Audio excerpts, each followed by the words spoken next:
hummingbird enthusiasts, and welcome to my channel, Desert Bling. Today we are in the kitchen and we are making the only nectar recipe that you will need. I already have my water boiling on the stove. It's about ready to go. So let's get started.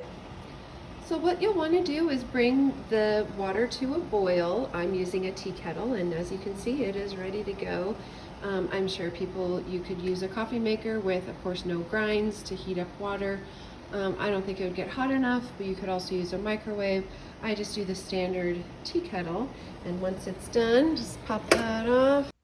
Okay, I've got my stovetop turned off. I've got my hot boiling water in that tea kettle. I'm going to set it to the side because we need to talk about the other main ingredient, which is the sugar. It is very important to have pure cane white sugar. Other types of sugar, like the organic sugar, the sugar in the raw, has iron in it, which that's not good for the birds. It actually can harm them and kill them, and that's what we're trying to prevent. So the natural sugars are a no. The other thing that is a big no-no is dyes. You don't need them. They're already attracted to the feeders. If you have them around other flowers or other bushes, that's enough. You don't need any dyes. No red dye, no blue dye, no dye at all. Just sugar and water. That's it. What could be easier? So let's get started. So talking about the sugar, it can be the store-bought brand or the name brand, whatever is in your budget. I actually refilled this because it's such an easy container to keep it in. So I save money, I buy the store-bought brand, and I reuse it to dump it into this container.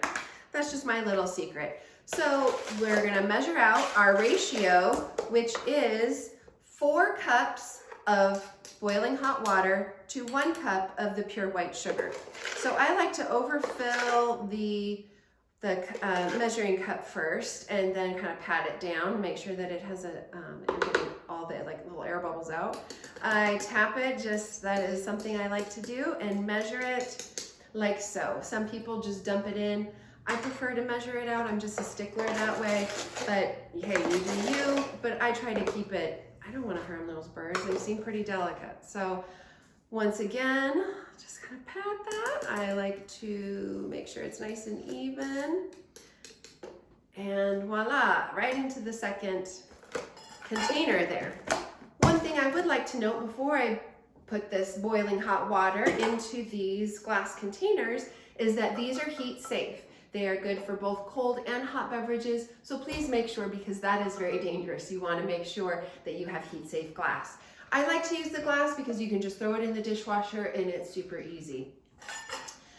Now, for our hot water. So I'm going to take that ratio, and it is that 4 to 1. So we've got the 1 cup of sugar, and we are just going to pour in to 4 cups of water.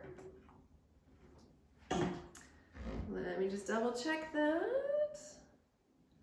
That looks good. I'm a little over, but that is okay because here in the desert, it is so hot, and some of it does evaporate. As you can see, probably the steam is coming out of that pitcher.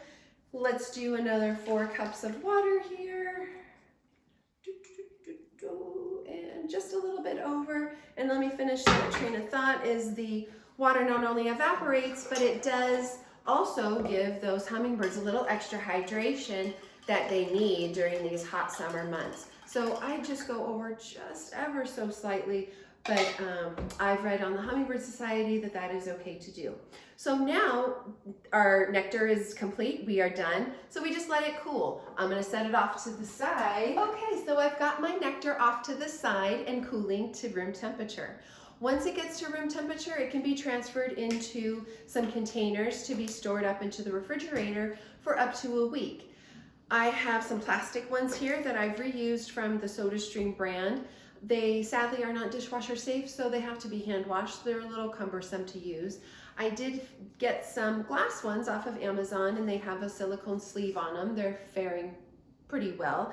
They're nice to have that sleeve on there, and it's nice that you can just throw them into the dishwasher and keep things simple, because that's what I prefer. Now, the nectar can be stored into the refrigerator for up to a week. Now, it doesn't last that long here at the desert. I'm probably making nectar every 2 days or so. because I'm constantly changing out the feeders because of the hot temperatures. So it is important to note that over 88 degrees Fahrenheit, you need to change out the nectar or else bacteria will grow, and that is not something that is good for the hummingbirds. It can actually harm them, and that's what we want to prevent.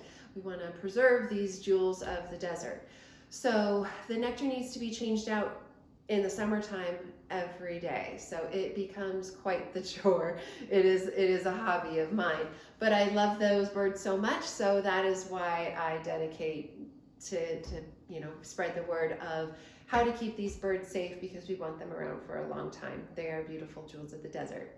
But anyway, thank you so much for watching. I hope you can do this 4-to-1 ratio of the nectar. Please make sure it is that pure cane sugar or beet sugar if the cane sugar is not permitted to where you live. Please be mindful of changing that nectar out when it is hot out, over 88 degrees Fahrenheit, and keep that nectar in the refrigerator for up to a week. No dyes, plain cane white sugar, please everyone. It is so, so important. I thank you for watching. If you have any questions or comments, please leave down below. I appreciate you watching. Cheers and happy birding. Thanks.